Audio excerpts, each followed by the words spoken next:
बाद चर्चा FCRA bill की। FCRA बिल जो 12 अगस्त को आज संसद में प्रस्तुत हुआ होगा और भारत सरकार का ये लक्ष्य है कि वो 13 अगस्त को इसे पारित भी कर देगी। लेकिन अगर मैं इसकी ग्राउंड रिपोर्ट दूं तो अमेरिका तक के सांसद इस बिल से नाखुश है। तभी उन्होंने एक्स पर पोस्ट करते हुए ये कहा कि ये ईसाई धर्म वालों के लिए अच्छा नहीं है ये बिल। इसी के साथ विपक्ष ये कह रही है कि ये NGOs को प्रताड़ित करने का एक बिल है।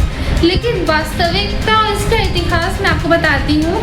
तो जो ये FCRA बिल है इसकी शुरुआत भारत की एक महिला प्रधानमंत्री इंदिरा गांधी ने इमरजेंसी के टाइम 1974 में किया था। उन्होंने इस बिल का निर्माण इसलिए किया था कि बाहर से जो फंडिंग आ रही है, जो ऐसी फंडिंग आ रही है जो देश के आंतरिक मामलों में घुसकर अपने आप को मजबूत कर रही है, ऐसी चीज़ों को रोकने के लिए ये बिल आया था। जिसके बाद इसमें पहला संशोधन 2010 में किया गया था।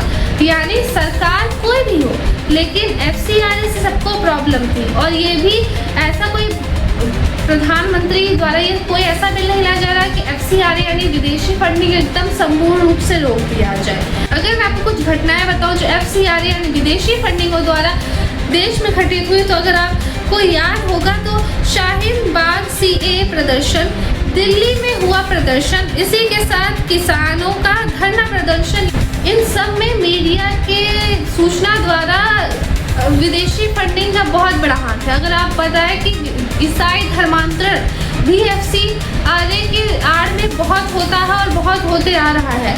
और इसी के साथ इस बिल का अगर मैं आपको विश्लेषण करूं तो भारत सरकार द्वारा इस बिल को इसलिए नहीं लाया गया है कि ये चाहता है कि एकदम विदेशी फंडिंग रुक जाए, बल्कि इस बिल में ये है कि आप ये बताओ कि FCRA जो आप विदेश से फंडिंग ले रहे हो किस काम के लिए ले रहे हो, किस NGO के लिए ले रहे हो, ये किस काम में जाएगा।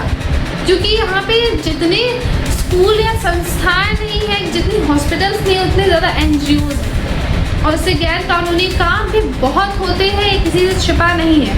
तो इसे रोकने के लिए ये बिल आया है और अब देखते हैं कि ये कब तक पारित होगा, क्योंकि ये मानसून का अंतिम सत्र अभी चल रहा है। तो ये अगर अभी पारित नहीं हुआ, क्योंकि ये बहुत बड़ा संशोधन है तो उसमें 2/3 बहुमत की भी आवश्यकता है, तो विपक्षियों को भी इसमें मानने ही होगा।